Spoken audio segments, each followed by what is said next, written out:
Today we will be presenting on the effects of calorie restriction on aerobic capacity and muscle strength. We have put together some background information that would be helpful to understand the research article. Calorie restriction is defined as the reduction of energy intake without the loss of nutrients. Observational studies conducted on human adults following a calorie-restricted diet demonstrate that calorie restriction is linked to many health benefits, such as enhancing cardiovascular health and delaying age-related diseases. Adversely, calorie restriction can also lead to the degeneration of lean body mass, and prolonged calorie restriction can lead to lower levels of physical activity.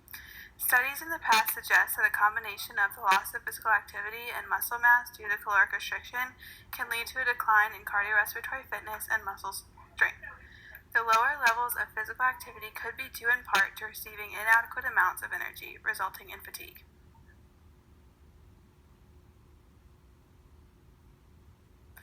After the conclusion of the Calorie 1 test, a previous study conducted on this topic, scientists wanted to know the impact of caloric restriction on that of the aerobic capacity and muscular strength of individuals.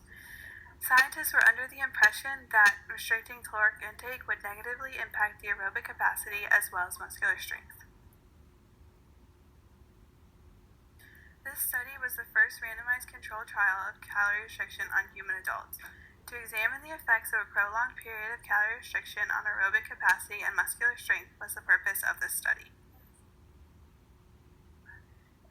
Aerobic capacity and strength measures were assessed at baseline at the 1 year and 2 year mark. Participants were randomly assigned to 3 sites and to a calorie restriction group and a control group within each site.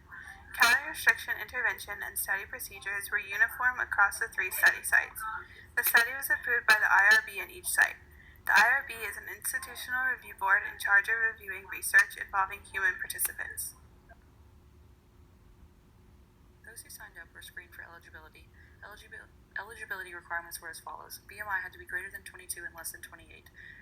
Women aged 21 through 47, which is a younger age than men to avoid menopausal periods, and men had to be aged between 21 and 50. Eligible participants had to be non-smoking and at low risk for chronic disorders. Eligible participants could not have participated in regular exercise programs of vigorous physical activity for more than 30 minutes per day for 5 days a week for the past year. Participants were randomly assigned to a caloric restriction group or a control group. Twice as many participants were assigned to the calorie restriction group, and participants were given an informed consent that had to be signed. The control group participants continued their regular dietary patterns, did not receive education or counseling, and completed food diaries and physical activity questionnaires. Restriction was set at a reduction of 25% from the baseline assessment, and this was to be maintained for 2 years, with evaluation at 1 year and 2 year. The energy expenditure was measured using the doubly labeled water method during 2 consecutive 2-week periods of weight stability, which ensured that specific caloric prescription was individualized to each participant. The composition of caloric restriction was flexible in that meals could be almost anything as long as they met the requirements of 25% reduction. The facilitating adherence included first the 27 days. Participants received 3 different diets with various macronutrients, which helped to promote adherence to the study as well as a general basis of knowledge. Participants were given dietitians, psychologists, educational factors, counseling, and encouragement. They also were given individual and group meetings on a regular basis that thinned over time. No exercise interventions or efforts to alter the physical activity were made, and the control group and calorie restriction group were given the same physical assessments.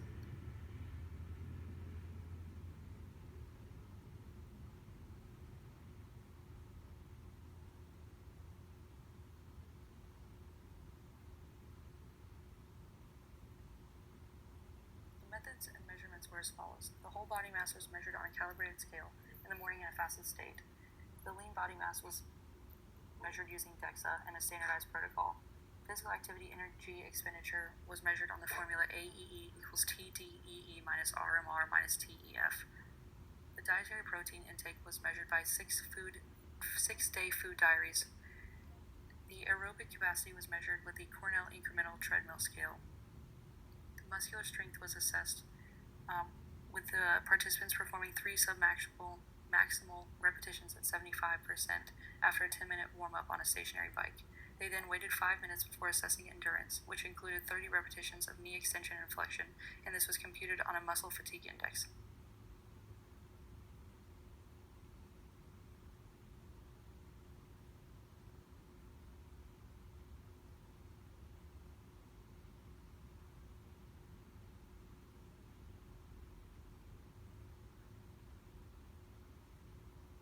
study started off with 218 participants, 143 of them being the CR group and 75 of them being AL. The CR didn't meet the goal of 25% CR reduction.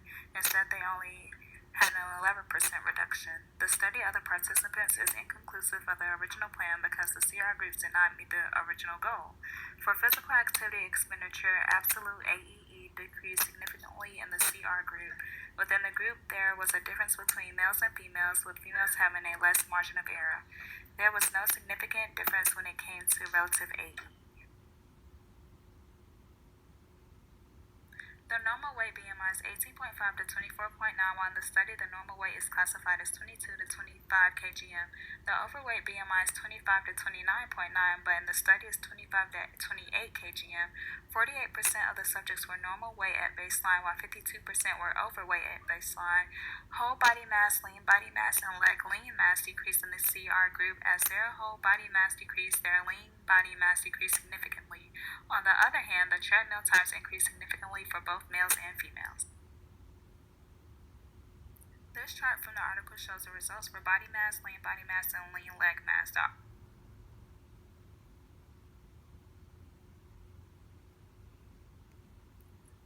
For discussion, caloric restriction results in higher relative aerobic capacity. Treadmill times increased with suggested body performance is not impacted by the reduction of calories as much as hypothesized before. 2 years of a modest calorie-restricted diet results in decreased values in absolute aerobic capacity and strength of quadriceps and hamstring muscles. Increases in these parameters were observed relative to body mass. Decreases in aerobic capacity for the calorie-restricted group was larger than in the control group, suggesting that calorie restriction could have played a factor in the resulting decrease.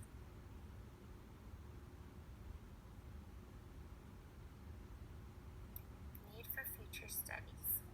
The decline in absolute muscle strength after a 2-year caloric restricted period is expected due to the lack of resistance training incorporated in the intervention. This leads to the need for future calorie restriction studies to include a resistance training component to evaluate its potential in preserving lean body mass. Limitations. The average level of calorie restriction was half the prescribed 25%. Difference in participant demographics at the 3 sites. Some subjects were unable to participate in the treadmill and muscle strength tests. Loss of participants over time. While there were averages of each description of participants, individuals could vary significantly individually from these averages. Conclusion of research. Calorie restriction in non-obese middle-aged adults yielded higher relative aerobic capacity. Treadmill exercise time and work rate increased.